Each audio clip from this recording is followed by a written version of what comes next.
Welcome to the Scuba Made YouTube channel. Welcome back, guys. Another video on the Beamer. It's just something I've been meaning to do for a while now. It's not a huge problem yet. I've got a new radiator here, and then the coolant and the demineralized water, all that stuff to put in. Once I've drained all this, I'll probably put fresh stuff in, so that's all good. I'll just show you why I'm doing this. It's kind of hard to tell. I've already pulled the plastic stuff off here and the radiator fan out, but what is happening is you can't really tell. It has been leaking out from just here on the radiator, just a little bit. So I'm gonna go ahead today and try and fix that. It's not a really big problem at the moment, but I want to fix it before it becomes one. That's the plan for today. So yeah, I think to get this radiator out, there's just going to be a screw there.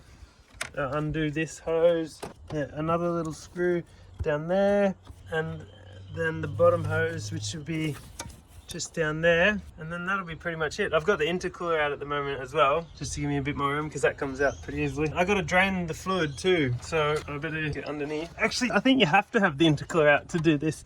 Anyway, so to drain it, I'll probably just undo that little guy there. I've just gone and cracked that, just so it's open, and I've got a bucket here, and I'll go ahead and start draining the coolant out. This might get a little bit messy. There we go. Up she comes. While that's draining, I might go ahead and start removing the top hose and whatnot. To get this top hose, should be as simple as sticking a screwdriver under there, flipping it up like that, and then just pulling it off. There we go.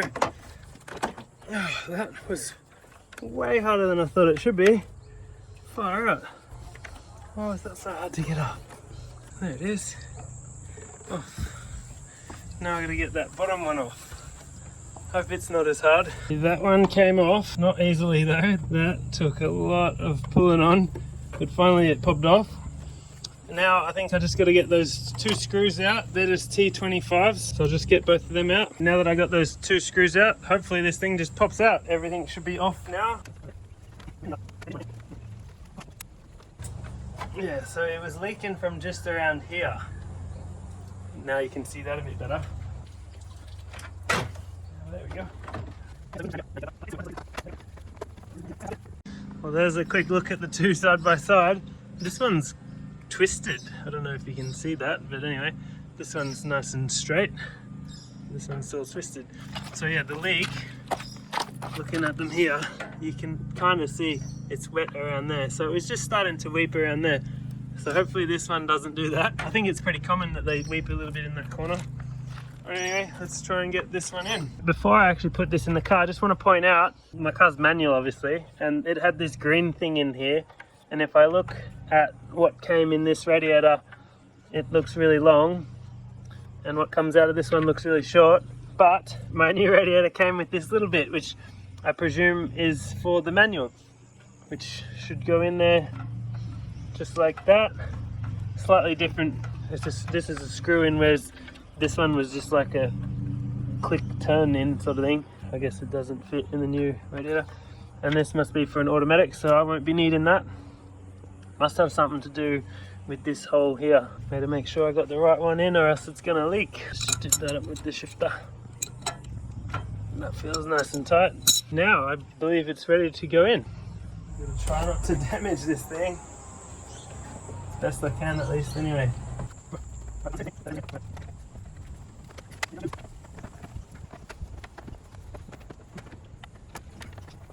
Seems like it's pretty well in. Just get those screws back in. Okay, that's screwed in. Now, let's get this upper hose back on.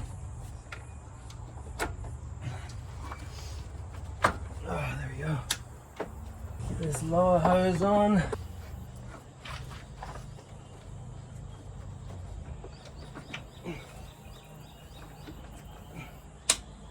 Rightio, time to get the fan back in. Hopefully it just slides down in there. There we go. I think I mentioned earlier, that's just a T25. And then you can run this along here. Hang on, I'll just put this one in first.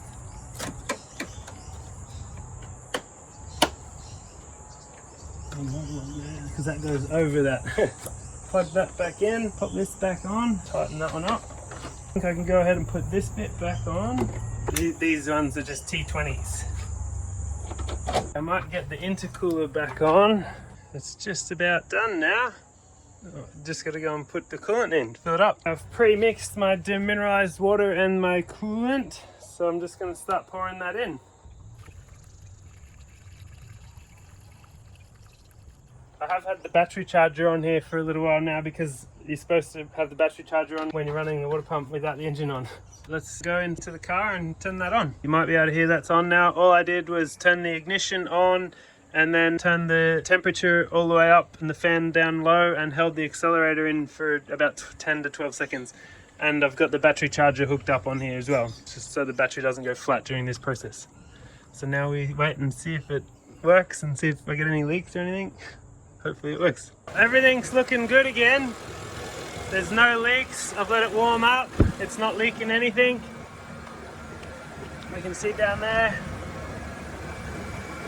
Oh, I mean, that's from earlier, but it's not dripping or anything. So yeah, I'd say that's done. Successful. Nicely back together. I'll see if I can open that. A little bit might come out. It's pretty warm now, so yeah, there we go. It's all looking good. I did have to top it up a little bit, as you can imagine, but yeah, that's the new radiator in.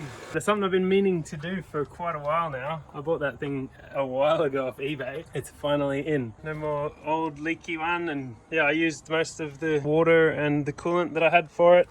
So yeah, it worked out to be about the right amount. So a 5 litre thing of demineralized water and 3 litres of BMW or equivalent coolant.